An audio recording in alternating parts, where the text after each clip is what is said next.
Hello students, I am Akansha and I'll be teaching you Journal Organic Chemistry today. So this video will be helpful for the students who are preparing for any engineering or MBBS related entrance exams, or they are in currently class 11th or class 12th. Okay, so journal organic chemistry, we are starting organic chemistry with this basic chapter. GOC एक बहुत ही basic chapter है जिसके अंदर हम different तरीके के effects पढ़ेंगे, कैसे रिएक्टेंट चेंज होता है प्रोडक्ट में. We already know that in any organic reaction reactant gets converted into product, right? reactant में कुछ bonds होते हैं, प्रोडक्ट में कुछ न्यू बॉन्ड्स होते हैं. सो रिएक्टेंट के बॉन्ड टूट के प्रोडक्ट कन्वर्ट होता है, राइट? सो क्या कंडीशंस रही होंगी बेसिकली कि वो बॉन्ड्स टूटे रिएक्टेंट्स में, क्या कंडीशंस रही होंगी कि वो प्रोडक्ट बना, मैकेनिज्म क्या होगा, इंटरमीडिएट बीच में क्या कोई स्पीशी बनी होगी. I am not saying intermediate now because हमको पता नहीं है इंटरमीडिएट क्या है, बट क्या कोई स्पीशी बनी होगी बीच में, या डायरेक्ट रिएक्टेंट से प्रोडक्ट बन गया होगा. ये सारे आपको आंसर्स मिलेंगे अगर आप हमारे साथ मेरी वीडियो में बने रहेंगे. ओके, सो अब सबसे पहले हम स्टार्ट करते हैं कि देखो, हमने ऑलरेडी, अब आप जर्नल ऑर्गेनिक केमिस्ट्री पढ़ रहे हो तो आई सपोज आपने शुरू के एक दो चैप्टर फिजिकल के पढ़ लिए होंगे, नहीं तो मैं अपलोड कर दूंगी, आप वहां से पढ़ लेना. सो मेरे को पता है कि जब भी ट्रांसफॉर्मेशन होता है, रिएक्शन ट्रांसफॉर्मेशन, तो जो रिएक्टेंट है वो कन्वर्ट होता है प्रोडक्ट में, राइट? अब ये रिएक्टेंट प्रोडक्ट में कन्वर्ट हुआ, क्या ये सिंगल स्टेप में कन्वर्ट हुआ, क्या ये सिंगल स्टेप में कन्वर्ट हुआ या मल्टी स्टेप में कन्वर्ट हुआ? अब ये मेरे क्वेश्चन होते हैं जनरली, राइट?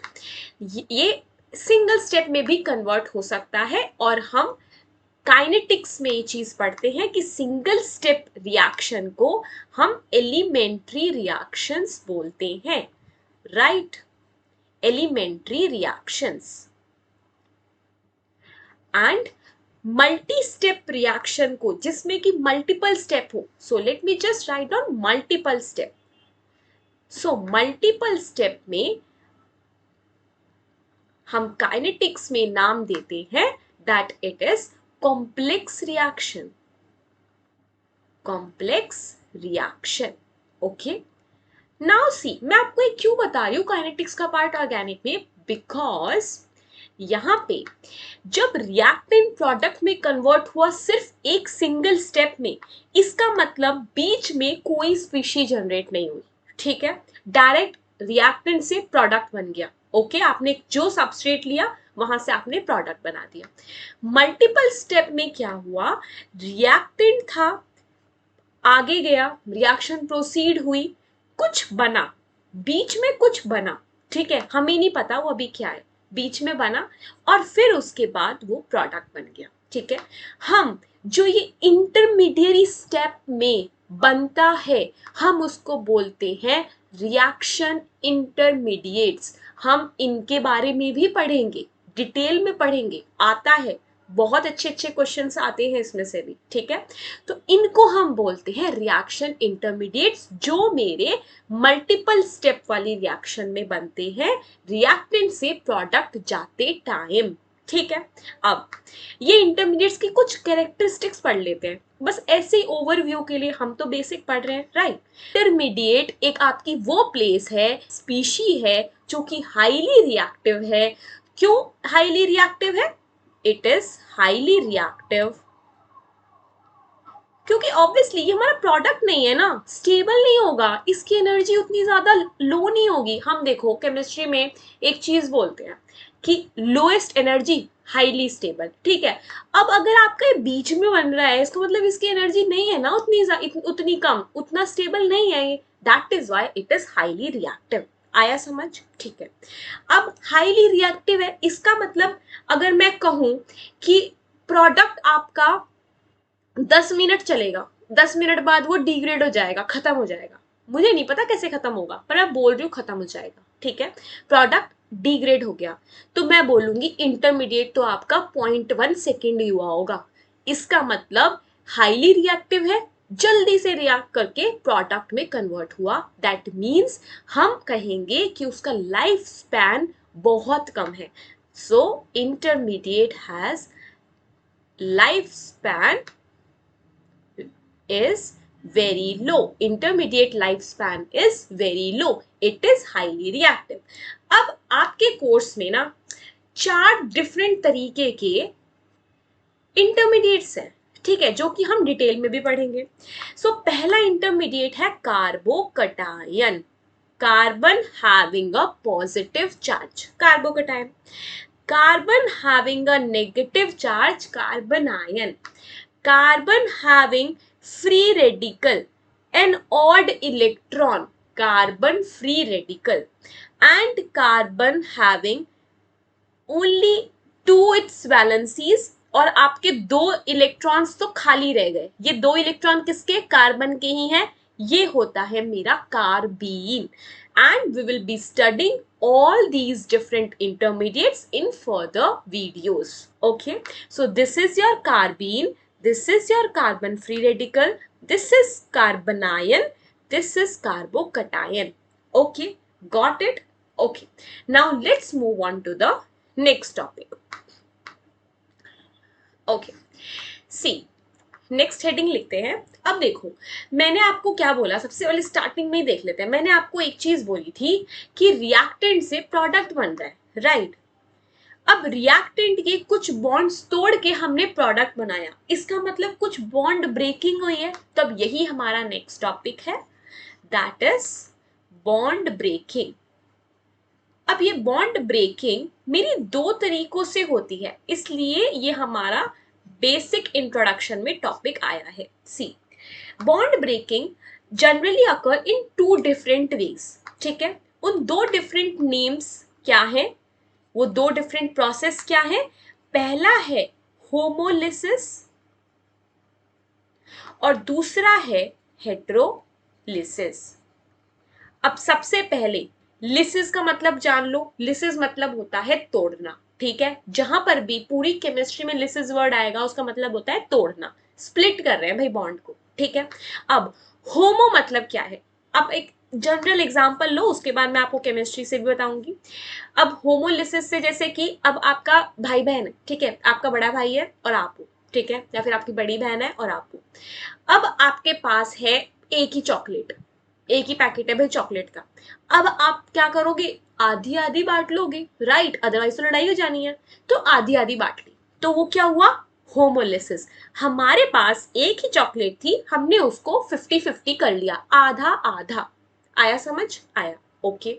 हेट्रोलिसिस, आपका बड़ा भाई है, ठीक है। अब भाई उसको नहीं करनी आधी आधी, वो बड़ा है, वो बड़ी बहन है, उसको नहीं करनी आधी, उसको सारी खानी है क्योंकि वो बड़ा है भाई, ठीक है। तब होते हैं ना कुछ कुछ बड़े भाई बहन ऐसे, तो बस अब क्या होगा, वो ले लेगा सारी चॉकलेट और आप रह गए खाली, लाइक दिस। तो यही है हमारा होमोलिसिस और हेट्रोलिसिस। अब समझो केमिस्ट्री से, देखो मेरे पास ए है और बी एटम है, ठीक है। दोनों एक दूसरे के साथ बॉन्ड बना रहे हैं, आया। अब बॉन्ड बना रहे हैं, इतना तो केमिस्ट्री सबको आती है, 10th तक तो हम पढ़ के आते हैं भैया कि एक बॉन्ड में 2 इलेक्ट्रॉन्स होते हैं और मैं 2 इलेक्ट्रॉन ऐसे रिप्रेजेंट कर रही हूँ, आप कैसे भी कर सकते हो, आप ऐसे कर सकते हो, आपकी मर्जी है, ठीक है। मैं ऐसे, मेरे को ऐसे आदत है, ठीक है। तो अब देखो होमोलिसिस में मैंने क्या बोला, आपने आधी आधी चॉकलेट बांट ली, ओके। एक इलेक्ट्रॉन मैंने बी को दिया, एक इलेक्ट्रॉन मैंने ए को दिया और आधा आधा बट गया, क्या हुई, होमोलिसिस। मैंने होमोलिटिकली आपका बॉन्ड तोड़ दिया, लिसिस हो गई, क्लीव हो गया, ठीक है। और आपने फॉर्म क्या किया, A radical plus B radical, ठीक है। क्या फॉर्म हुए ये मेरे फॉर्म हुए free radicals, they are free radicals, got it. Now what is heterolysis, मैंने जो एग्जांपल दिया, बड़े भाई ने बड़ी बहन ने ले ली सारी चॉकलेट, आप खाली रह गए, इसका मतलब आप तो डेफिशिएंट रह गए ना, आपको तो चॉकलेट चाहिए थी वो तो मिली ही नहीं। दैट मीन्स ए और बी के पास 2 इलेक्ट्रॉन थे बट दोनों बी ने ले लिए, दोनों इलेक्ट्रॉन्स बी ने ले लिए। तो क्या बनेगा, बी के पास तो एक्स्ट्रा इलेक्ट्रॉन आ गए, उसने तो दोनों ले लिए ना, एक लेता तो रेडिकल था, एक एक्स्ट्रा ले लिया तो नेगेटिव चार्ज आ गया, ठीक है। और ए तो खाली रह गया, ए खाली रह गया, इसका मतलब उस पे आ गया पॉजिटिव चार्ज, ठीक है। तो मेरे पास जो ये बी नेगेटिव बना इसको हम बोलते हैं अनायन फॉर्म हुआ, और ए पॉजिटिव बना इसको हम बोलते हैं कटायन फॉर्म हुआ, क्योंकि पॉजिटिव चार्ज है, ठीक है। यही है मेरे दो डिफरेंट प्रोसेस बॉन्ड ब्रेकिंग की। सो अगर मैं डेफिनेशन बोलूं होमोलिसिस की, so in this kind of bond breaking, bonding electron जो ए और बी में थे are equally distributed between bonding atoms that are A and B to form electrically neutral species, that is free radicals. Okay, these are neutral, कोई charge नहीं है ना इन पे, ठीक है। अब heterolysis, in this bond breaking method electrons are completely shifted to one atom only to make electrically charged species. ये क्या है, इलेक्ट्रिकली चार्ज स्पीशीज है, because here you are having charge and B negative and A positive. Okay, now the next topic. हम organic chemistry में, पूरी organic chemistry में मैं ना दो वर्ड बहुत ज्यादा यूज करने वाली हूँ, that is electrophiles and nucleophiles, ठीक है। तो अब इनके बारे में पढ़ लेते हैं कि इलेक्ट्रोफाइल्स क्या है और न्यूक्लियोफाइल्स क्या है। तो देखो, सबसे पहला इलेक्ट्रोफाइल्स। इलेक्ट्रोफाइल्स नाम से ही पता लग रहा है इलेक्ट्रॉन लविंग, फाइल मतलब क्या होता है, loving, electro electron, so these are electron loving, ठीक है। जिनको इलेक्ट्रॉन से प्यार होगा तो क्या करेंगे, वो इलेक्ट्रॉन्स को अपनी तरफ अट्रैक्ट करेंगे, ठीक है। सो इलेक्ट्रॉन्स को अपनी तरफ अट्रैक्ट कौन करेगा, जो इलेक्ट्रॉन डेफिशिएंट होगा, राइट। तो electrophiles are those electron deficient species. Electrophiles are those electron deficient species which has vacant or empty orbital to receive that electron pair. Because see, अगर आप कहीं पे भी इलेक्ट्रॉन्स डाल रहे हो, ठीक है, आप ए एटम में इलेक्ट्रॉन डाल रहे हो लेट अस सपोज, तो ऑब्वियसली ए के पास कुछ खाली जगह तो हो तभी तो वो लेगा, right. So electron deficient species having vacant orbital, having vacant orbital to receive electron pair from a nucleophile. अभी बताती हूँ क्या है न्यूक्लियोफाइल, ठीक है।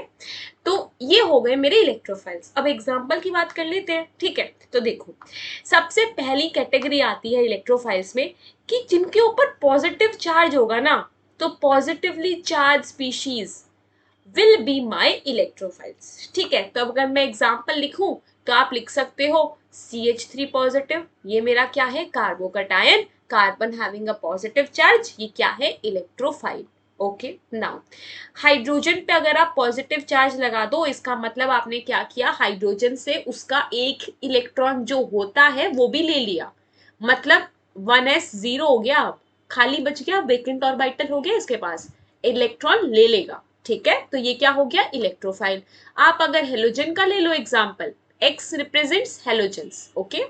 सो हेलोजन का अगर मैं एग्जाम्पल ले लूं, जैसे कि आप फ्लोरीन, क्लोरीन, ब्रोमीन, आयोडीन लिखो, तो उनके पास क्या होता है, अगर मैं इलेक्ट्रॉनिक कॉन्फ़िगरेशन लिखती हूँ तो मेरे पास P5 होता है, राइट। अब आप P5, एक खाली इलेक्ट्रॉन होता है थर्ड ऑर्बिटल में, ऐसे होती है मेरी इलेक्ट्रॉनिक कॉन्फ़िगरेशन। तो मैं बोल रही हूँ ये भी इलेक्ट्रॉन मैंने ले लिया, पॉजिटिव चार्ज आ गया ना, तो ये भी रिमूव कर दिया, तो ये वाला ऑर्बिटल तो अब खाली बच जाएगा, ये भरे हुए हैं, ये भरे हुए हैं, अब ये तो मेरे वेकेंट हो गए, दैट मीन्स अब यहाँ पे मेरे पास इलेक्ट्रॉन आएगा और यहाँ पे डोनेशन हो जाएगा, ये रिसीव कर लेगा, सो यस एक्स पॉजिटिव, ये भी मेरा क्या है, electrophile. Okay, now the next category that is, ये था मेरा पॉजिटिव चार्ज का। अब आपके पास न्यूट्रल भी हो सकता है, न्यूट्रल स्पीशीज भी आपकी एग्जाम्पल हो सकती है। कैसे? जैसे कि आप ले लो कि वो जन्म से ही क्या है, डेफिशिएंट है। जन्म से ही डेफिशिएंट कौन होता है? 13 पीरियड एलिमेंट्स होते हैं ना, वो 13 पीरियड एलिमेंट्स न्यूट्रल स्पीशीज होती हैं, बट वो क्या होती हैं, डेफिशिएंट होती है, क्योंकि उनके पास एक वेकेंट और वाइटल होता है। सो BH3 ले लो, एल्यूमिनियम क्लोराइड ले लो, all these are different examples of neutral species. Okay ये भी क्या है, इलेक्ट्रोफाइल है, क्योंकि अगर आप इलेक्ट्रॉनिक कॉन्फ़िगरेशन लिखोगे बोरोन का, इट इज 2s2 2p1। आप एक्साइटेड स्टेट में लिखोगे, this is the ground state. आप एक्साइटेड स्टेट में जब लिखोगे, it will be 2s1 2p2, मतलब एक p ऑर्बिटल तो मेरा खाली रह गया, राइट तो इसलिए इसके पास वेकेंट ऑर्बिटल होता है naturally. Okay, now it can be another one different category, that is having vacant orbitals, and I am talking about higher vacant orbitals. So having higher energy vacant orbitals, higher energy vacant orbitals का मतलब है d orbital. ठीक है, मैं d या फिर आप f भी बोल सकते हो, किसी के पास अगर f खाली हो, बट यहाँ पे हम जनरली d ही लेकर चलते हैं। ठीक है, तो अब मैं यहाँ पर एग्जांपल लिखूं हायर एनर्जी वेकेंट ऑर्बिटल्स का, that will be my PCl3, you can से PCl3 और PCl5 or SF6, SO2, all these are my electrophiles only because they are having vacant d orbital, जिसमें d orbital में electrons लेंगे और अगर receive कर लिया, that means yes they are my electrophiles। आया? Okay, now let's move on to the next topic, that is nucleophiles। ठीक है, so now nucleophiles। अब nucleophiles क्या होते हैं? So nucleophiles are those species which are having extra electrons to donate, जो अपना electron donate कर सकते हैं। ठीक है, तो सबसे पहले हम नाम से देख लेते हैं, जैसे हमने इलेक्ट्रोफाइल्स देखा, electron loving, so nucleophiles are nucleus loving. और न्यूक्लियस का चार्ज क्या होता है, जल्दी बताओ, सोचो, it is positive charge, right. So positive charge loving कह सकते हो आप इसको। ठीक है, अब पॉजिटिव चार्ज लविंग कैसे, ये खुद क्या है, इलेक्ट्रॉन रिच, अट्रैक्ट किसको करेगा, डेफिशिएंट को ही तो करेगा। पॉजिटिव अगर है तो नेगेटिव को अट्रैक्ट करेगा, नेगेटिव अगर है तो पॉजिटिव को अट्रैक्ट करेगा। ठीक है, न्यूक्लियोफाइल्स क्या है, नेगेटिव, क्योंकि इसके पास एक्स्ट्रा इलेक्ट्रॉन पेयर है। मैं कह रही हूं कि इनके पास इलेक्ट्रॉन पेयर्स एक्स्ट्रा है, so they are negative. they are negative, that means positive को attract करेंगे, that is why it is nucleus loving। okay, so these are what, electron rich species, electron rich species। okay, जिनके पास electron pair available होगा donation के लिए। अब आप एक चीज कह सकते हो, या तो नेगेटिव चार्ज ही अवेलेबल हो डोनेशन के लिए, या लोन पेयर हो, या ओके कैटेगरीज देखते हैं तब बताती हूँ। देखो मैं कह रही हूं कि एग्जाम्पल देख रहे हैं हम न्यूक्लियोफाइल्स के, तो ये हो सकता है कि नेगेटिव चार्ज स्पीशीज हो, जिसके पास डायरेक्ट दिख रहा है कि हाँ नेगेटिव चार्ज है, दैट मीन्स एक्स्ट्रा इलेक्ट्रॉन्स हैं, तो आप बोल सकते हो CH3 negative, extra negative charge है, डोनेट कर सकता है इजीली, राइट, न्यूक्लियोफाइल है। Cl negative, Br negative, all these are nucleophiles, donate कर सकते हैं। अब आप लो OH negative, this is also a nucleophile, donate कर सकता है। NH2 negative, this can also donate. Okay, so ये हो गए मेरे नेगेटिव चार्ज के एग्जाम्पल, नेगेटिव चार्ज स्पीशीज के example etcetera. Now you can से न्यूट्रल भी तो हो सकता है मैम, यस न्यूट्रल भी हो सकता है, neutral species can also be nucleophile. How, if they have lone pair. See, water, oxygen having two lone pairs, donate कर सकते हैं lone pair, कर सकता है, that means it is nucleophile. Now ROH donate कर सकता है लोन पेयर, यस कर सकता है, it is a nucleophile.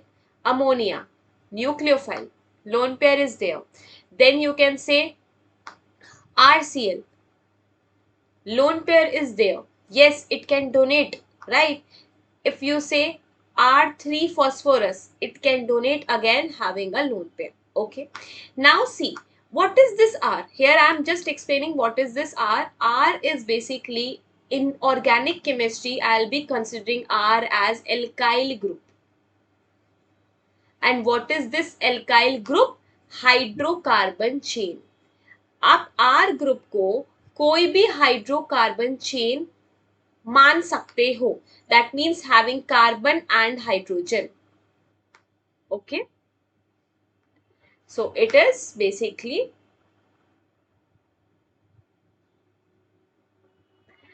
alkyl group, hydrocarbons. And what is this hydrocarbon? Having carbon and hydrogen. आप इस R को कोई भी alkyl chain मान सकते हो. It can be methyl, it can be ethane, propane, like this. Okay, so yeah, so हमने nucleophiles भी देख लिए. Okay, one more category, that is having pi electrons. Having pi electrons. अब देखो पाई इलेक्ट्रॉन डेंसिटी क्या होती है? Donation तो इजीली हो जाएगा, because see if you have C double bond C, this is ethene. Okay, यहाँ पर ये पाई बॉन्ड बनता है और ये वाला मेरा सिग्मा बॉन्ड है. ठीक है, तो पाई इलेक्ट्रॉन डेंसिटी तो हम डोनेट कर सकते हैं, because electron density, extra electron density तो है ना, बॉन्ड तो नहीं टूट रहा ना. So yes, this is also nucleophilic in nature. You can take ethyne also. You can take benzene also and many more examples. This is benzene. Okay. So ये हो गए हमारे न्यूक्लियोफाइल्स. अब हम करते हैं next topic, that is movement of arrows. So जब मैं यहाँ पे आपको रिएक्शन मैकेनिज्म समझाऊंगी कि कैसे रिएक्शन हो रही है, तो वहां पर मैं एरोस का यूज करूंगी. ठीक है, तो हम यही देखेंगे कि मैं एरोस रिप्रेजेंट क्या करती है. It is a very basic topic again. So basically जब भी आप एरो को यूज करोगे, it is from high electron density to low electron density. This is the thing. You can say that it is from source to sink. Source of electron to sink. Okay. So if I take an example OH negative. Okay. If I again take an example of this one, OH negative having extra electron pair, it is nucleophile. Carbon positive charge having vacant orbital, it is deficient one, so it is an electrophile. So here what will happen? OH negative will donate electron density to the carbon positive atom. Okay, so here I have mentioned that जहां पे ज्यादा electron density है, that is oxygen, OH negative, here electron density, तो arrow भी वहीं से start होगी, from high electron density to low electron density, that is your carbocation. Right, so हम यूज करते हैं ऐसे. अब आपने एक और चीज देखी होगी, दैट इज एरो मैं ऐसे भी बनाती हूं और ऐसे भी बनाती हूं. ठीक है, आपको बुक्स में ऐसे भी एरो मिलेगी और ऐसे भी. So what they represent? So basically this double headed arrow, we say it is double headed arrow. So in this double headed arrow, it represents movement of two electrons. मैं दोनों electrons को move कर रही हूँ. Okay, and in this single headed arrow, so we say it is fish hook arrow. Fish hook arrow. In this case, it is basically movement of single electron. It is movement of single electron. So अगर आपको double headed arrow मिलेगी that is movement of two electrons. यहां पर मैंने दोनों, सो सी negative charge जो होता है इट रिप्रेजेंट्स टू इलेक्ट्रॉन्स. सो आपको बुक्स में ऐसे भी मिल सकता है negative charge and two electrons like this. Okay, so it represents that it is two electrons over here. Late me just again write it down more clearly. So you can say negative charge having two electrons like this. Okay, so ये आपके दो electrons को represent कर रहा है. तो मैंने दोनों इलेक्ट्रॉन्स को मूव किया, दैट इज वाई ये डबल हेडेड एरो बनाई. अगर सिर्फ एक इलेक्ट्रॉन को हम मूव करें देन आपकी फिश हुक एरो बनेगी. ओके, सो यही थे मेरे कुछ basic topics in GOC. In the next class, we will start with the electronic effects. Okay. So yeah, I hope that this video lecture was helpful for you. If you like the content, if you have learned anything from here, then please don't forget to like, share and subscribe the channel. And मैं ऐसे ही new videos आपके लिए लाती रहूँगी आपसे. Okay. So yeah, take care. Bye bye.